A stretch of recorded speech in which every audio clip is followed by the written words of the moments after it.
You are imprisoned, but there are no bars, no walls, no guards. The prison is invisible because it exists entirely in your skull. Right now, as you watch this, you believe you are free. You believe you are choosing to be here. But are you? Where is your mind right now? Is it here, absorbing these words? Or is it already rehearsing what you'll say to someone later? Is it reviewing something you said yesterday? Is it calculating how many minutes remain in this video, whether you should skip ahead, whether this is worth your time? That calculation, that endless evaluation, that is the prison guard. Most people will live their entire lives and never realize they are inmates. They will mistake the constant noise between their ears for consciousness itself. They will die having never truly lived, having spent 8 decades as a passenger in their own body while a machine ran the show. Machiavelli understood something profound about power. The greatest control is the control that goes unnoticed. The most effective chains are the ones you cannot see, cannot touch, cannot feel, and the chain around your mind is woven from your own thoughts. Today we dismantle that chain, link by link, thought by thought. But I warn you, this is not motivational content. This is not here to make you feel good.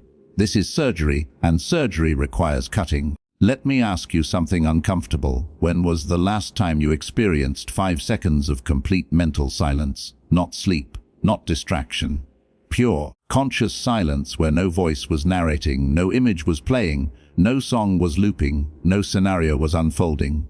You can't remember, can you? That's because you are not in control. There is something else piloting your consciousness, and it never stops talking. Think about this. You did not choose to think your last thought.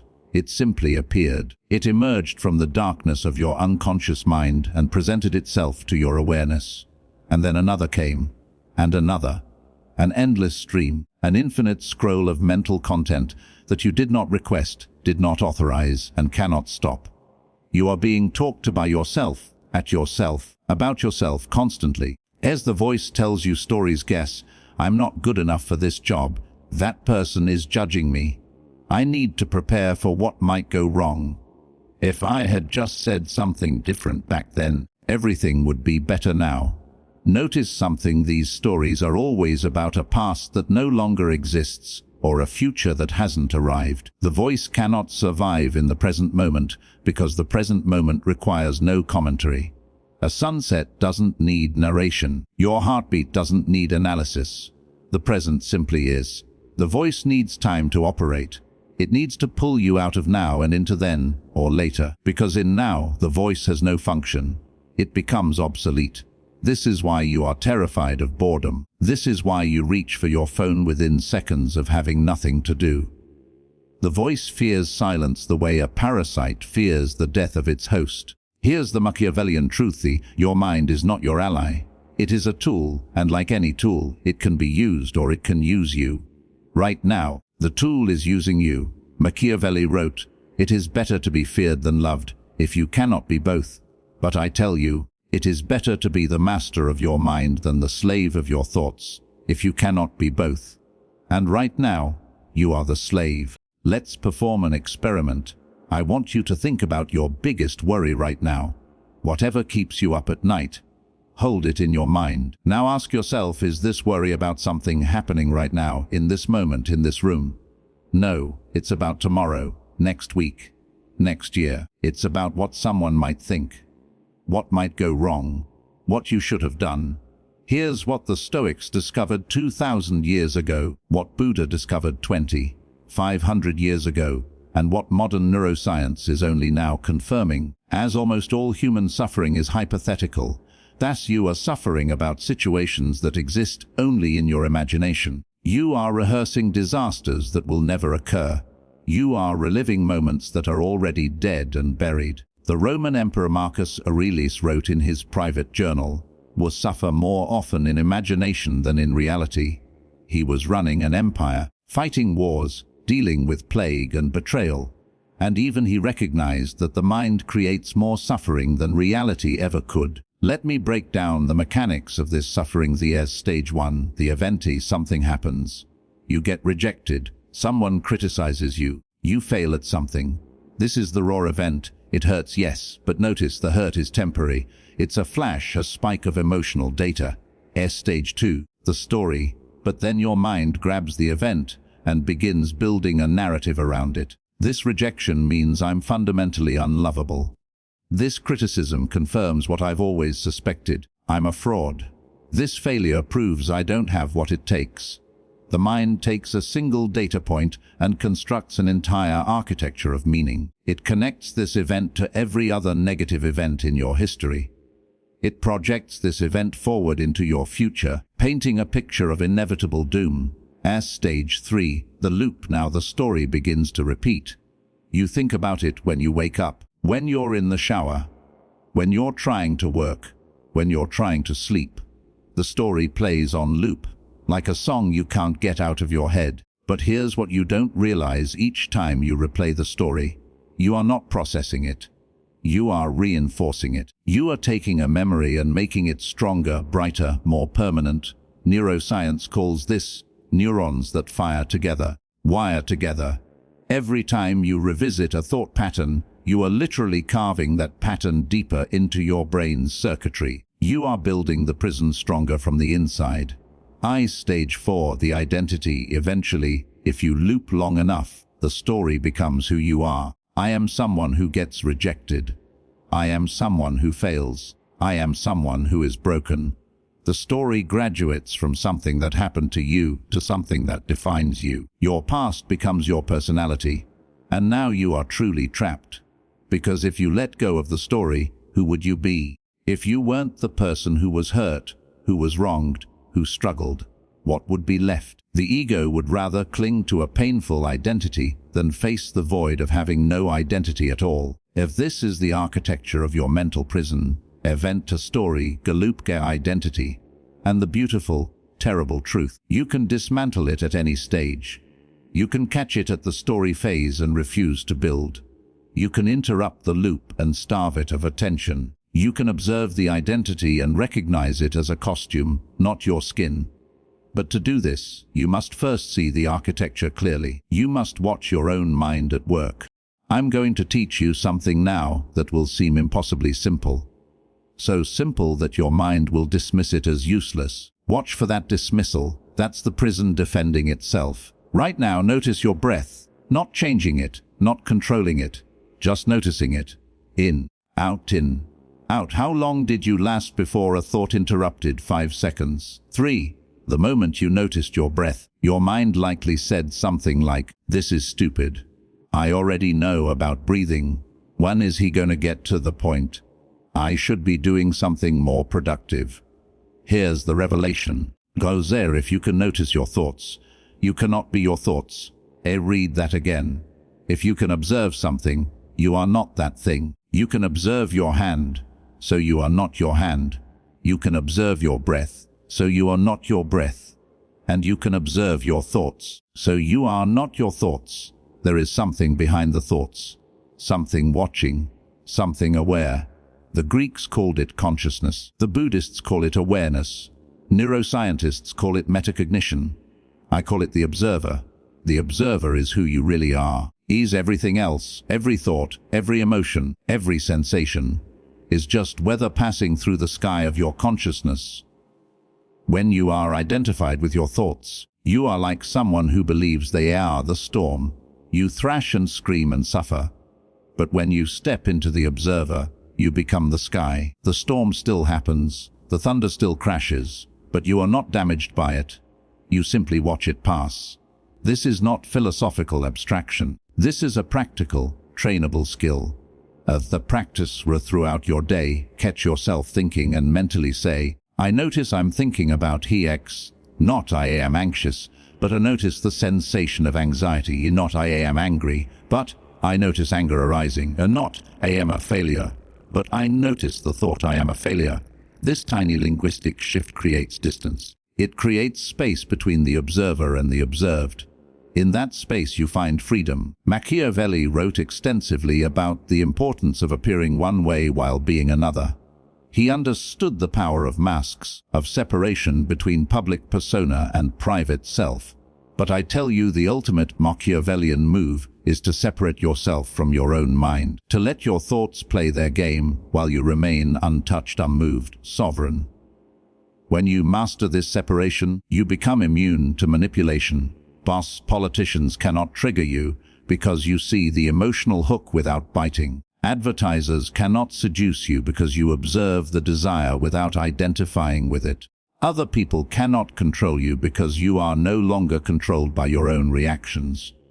You become a ghost in the machine of society. You move through it, but it cannot catch you. Now we arrive at the dangerous part.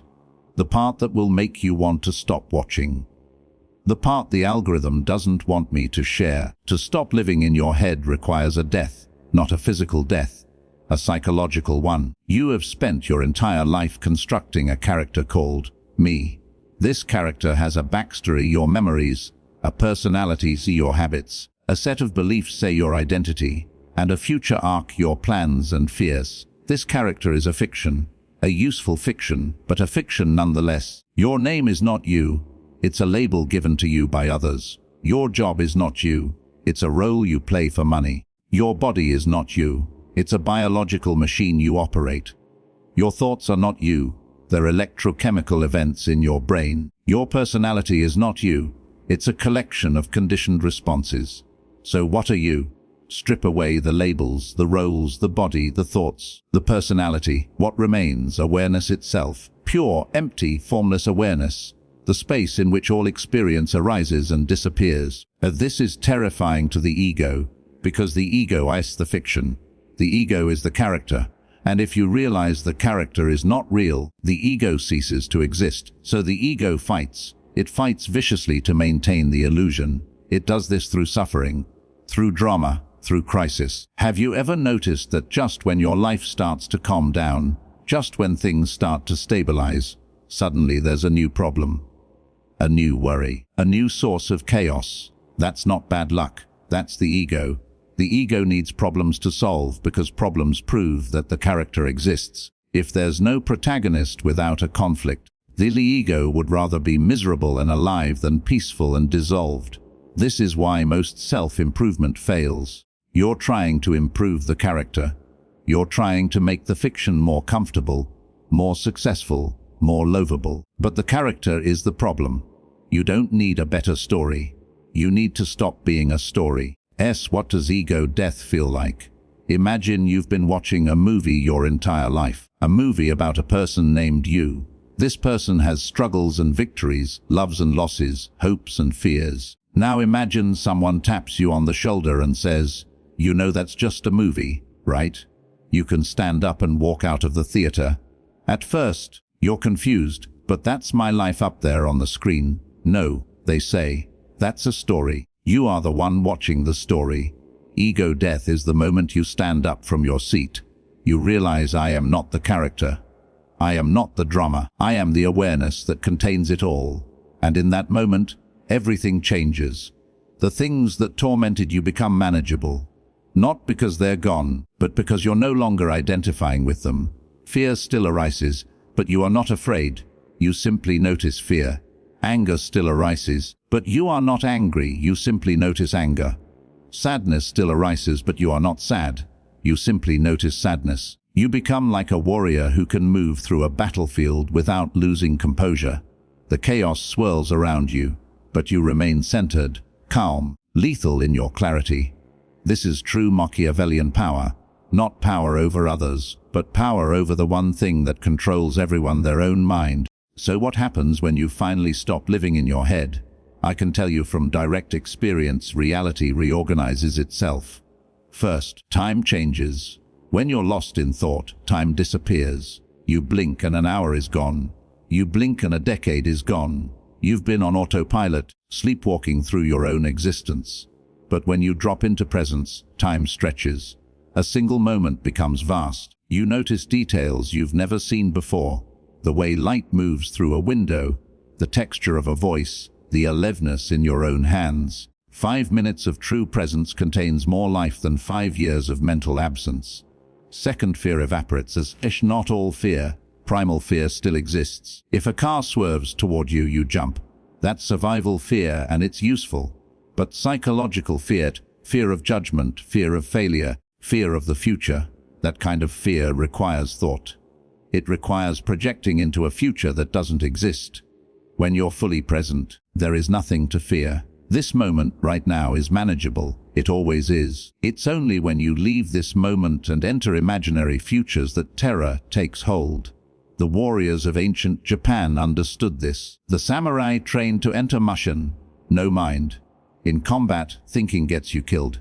The sword that moves without thought is unbeatable. Third, people feel you differently. Human beings are sophisticated sensors. We detect presence the way we detect temperature. When someone is truly present with us, we feel seen. We feel safe. We trust them. When someone is lost in their head, we feel their absence. We feel their anxiety. We don't trust them because they don't even trust their own mind. When you stop living in your head, you develop what I call gravitational presence. People are pulled toward you without knowing why. They want to be near you, talk to you, work with you. This isn't charisma in the performance sense. It's charisma in the fundamental sense you are fully here, and that is magnetic, set forth. You become efficient. Overthinking is the enemy of action. How many hours have you lost to analysis paralysis? How many opportunities have you missed because you were too busy calculating risks? When you operate from silence, from pure awareness, you see clearly and you act immediately. You see the task, you do the task. No internal debate, no hesitation, no drama. This is what gives certain people an almost unfair advantage in life. They're not smarter. They're not more talented. They're just not at war with themselves. A fifth, you become dangerous. I use this word intentionally. A person who is not controlled by their thoughts cannot be controlled, period. You cannot be guilted into compliance because you observe the guilt without owning it. You cannot be shamed into submission because you don't identify with the shame. You cannot be manipulated through fear because you see fear as an emotion, not a command. In a world where everyone is controlled by their internal narratives, the person who has transcended narrative becomes unpredictable, unreachable, sovereign. Machiavelli wrote, "Everyone sees what you appear to be, few experience what you really are." When you stop living in your head, people can no longer see what you really are because there's no character to see. There's only awareness watching, adapting, responding. You become water, shapeless, adaptive, impossible to grasp. This is not a one-time realization. This is a practice, a discipline. Tomorrow morning you will wake up and within seconds, the machine will start running. What do I have to do today? I'm so tired. I don't want to face this. What if things go wrong? The practice is to catch it, not to stop it, not to fight it, just to catch it. Hey! There's the voice, there's the machine, and then redirect your attention to something real. Your breath, your body, the sound of the room. Pull yourself out of the simulation and into reality. Do this 10 times a day, then 50, then 100. Every time you catch yourself lost in thought and return to presence, you are doing a repetition. You are building the muscle of awareness. At first, the gaps between thoughts will be tiny, milliseconds of silence before the next thought arrives. But over time, the gaps expand, the silence grows, the observer gets stronger. Eventually, the voice becomes background noise. It's still there, but you're no longer listening. You're no longer obeying. Here are specific techniques. It is the labeling techniques. When a thought arises, label it. Planning, remembering, judging. Don't engage with the content. Just label the category and move on. This creates distance. It reminds you that thoughts are events, not truths. As the breath anchor throughout your day, return to your breath. 3 conscious breaths. That's it. This interrupts the thought stream and drops you back into your body, back into the present. The body scan. When you notice you're in your head, scan your body. What do I feel in my chest, my shoulders, my stomach? Physical sensation is always present tense. It pulls you out of mental time travel. As the 5 senses receptors, name 5 things you can see, 4 you can hear, 3 you can touch, 2 you can smell, 1 you can taste. This grounds you in sensory reality, which exists only in the now. The question throughout your day, ask yourself, am I here? If the answer is no, If you realize you've been lost in thought, don't judge yourself, just return. The practice is not about never thinking. The practice is about not being owned by thinking. Let me be clear about something. Most people will not do this work. They will watch this video, feel inspired for 17 minutes, and then return to their habitual state of mental noise. Why? Because silence is confronting. Presence is confronting. When you stop distracting yourself with thoughts, you have to face what's underneath. You have to face the emptiness, the fear, the parts of yourself you've been running from. Most people would rather suffer familiarly than be free unfamiliarly. They would rather remain in the prison they know than step into the vastness they don't. But you're still here. You've read this far. That suggests something.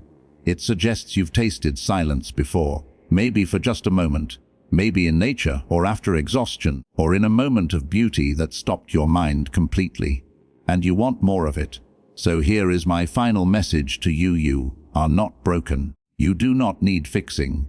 You need remembering. You need to remember what you were before you learned to think constantly, before you were taught that the voice in your head was you. You were awareness itself, pure, empty, free. And you still are. The voice has just been loud enough to make you forget. But now you know. Now you see the architecture.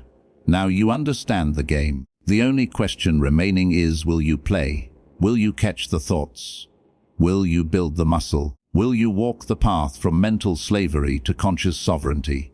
Or will you close this video and return to the simulation? The choice has always been yours. The voice will tell you this is too hard, too deep, too much work. That's the parasite protecting itself. Ignore it. Choose silence. Choose presence. Choose freedom. And when you finally stop living in your head, everything changes. This is the beginning of sovereignty. This is the path few walk.